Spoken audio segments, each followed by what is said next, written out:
ಗ್ರಾಮ ಪಂಚಾಯಿತಿ ಚಿಕ್ಕಬಾಸೂರಿನ ಗೌರವಾನ್ವಿತ ಅಧ್ಯಕ್ಷರೇ, ಉಪಾಧ್ಯಕ್ಷರೇ, ಸದಸ್ಯರೇ, ಗೌರವಾನ್ವಿತ ಮುಖ್ಯ ಅತಿಥಿಗಳೇ ಮತ್ತು ಗೌರವಾನ್ವಿತ ಮುಖ್ಯ ಉಪಾಧ್ಯಾಯರುಗಳೇ, ಶಿಕ್ಷಕರುಗಳೇ, ಈ ಸುಂದರ ಸಮಾರಂಭದಲ್ಲಿ ನೆರೆದಿರುವ ಸಮಸ್ತ ನಾಗರಿಕ ಬಂಧುಗಳೇ ಮತ್ತು ನನ್ನ ಆತ್ಮೀಯ ಸ್ನೇಹಿತರೆ, ನಿಮಗೆಲ್ಲರಿಗೂ 76ನೇ ಗಣರಾಜ್ಯೋತ್ಸವದ ಶುಭಾಶಯಗಳು.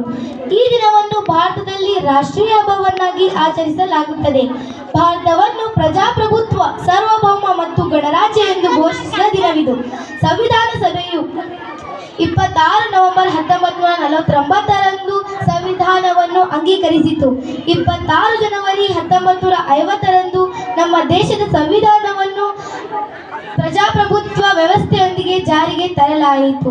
ಆ ದಿನದಂದು ಭಾರತದ ಮೊದಲ ರಾಷ್ಟ್ರಪತಿ ಡಾಕ್ಟರ್ ರಾಜೇಂದ್ರ ಪ್ರಸಾದರು ಧ್ವಜಾರೋಹಣವನ್ನು ಮಾಡಿದರು ಮತ್ತು ಅದನ್ನು ಪೂರ್ಣ ಗಣರಾಜ್ಯ ಎಂದು ಘೋಷಿಸಿದರು.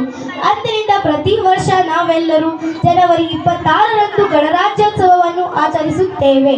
ಭಾರತ ದೇಶವು ಇಂದು ವಿಶ್ವದ ಅತಿ ದೊಡ್ಡ ಪ್ರಜಾಪ್ರಭುತ್ವ ರಾಷ್ಟ್ರವಾಗಿದೆ. ಪ್ರಜಾಪ್ರಭುತ್ವ ಎಂದರೆ ಪ್ರಜೆಗಳಿಂದ ಪ್ರಜೆಗಳಿಗಾಗಿ ಪ್ರಜೆಗಳಿಗೋಸ್ಕರ ಇರುವ ಆಡಳಿತ.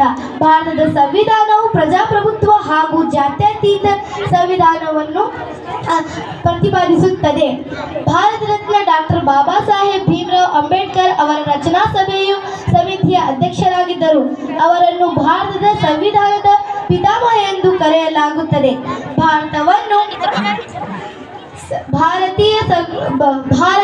ಭಾರತದ ಸಂವಿಧಾನವು ಒಟ್ಟು 2 ವರ್ಷ 11 ತಿಂಗಳ ಮತ್ತು 18 ದಿನಗಳಲ್ಲಿ ಸಿದ್ಧಪಡಿಸಲಾಯಿತು. ಸಂವಿಧಾನವು 395 ವಿಧಗಳು, 22 ಭಾಗಗಳು ಮತ್ತು 8 ಅನುಚ್ಛೇದಗಳನ್ನು ಒಳಗೊಂಡಿದೆ. ಆ ಬಳಿಕ ಇಲ್ಲಿಯವರೆಗೆ 105 ಬಾರಿ ಸಂವಿಧಾನವನ್ನು ತಿದ್ದುಪಡಿ ಮಾಡಲಾಯಿತು. ಹೀಗಾಗಿ ಭಾರತದಲ್ಲಿ ಇಂದು 12 ಅನುಚ್ಛೇದಗಳು ಹಾಗೂ 25 ಭಾಗಗಳು ಹಾಗೂ 470 ವಿಧಗಳಿವೆ. ಭಾರತದ ಸಂವಿಧಾನವು ಸಮಾನತೆಯನ್ನು ಎತ್ತಿ ಹಿಡಿದಿದೆ. ನಮ್ಮ ದೇಶದಲ್ಲಿ ಎಲ್ಲರೂ ಒಂದೇ ಸಮಾನ, ಇಲ್ಲಿ ಪ್ರಜೆಗಳೇ ಪ್ರಭುಗಳು. ಸಂವಿಧಾನದ 21ನೇ ವಿಧಿಯಲ್ಲಿ ನಾಲ್ಕು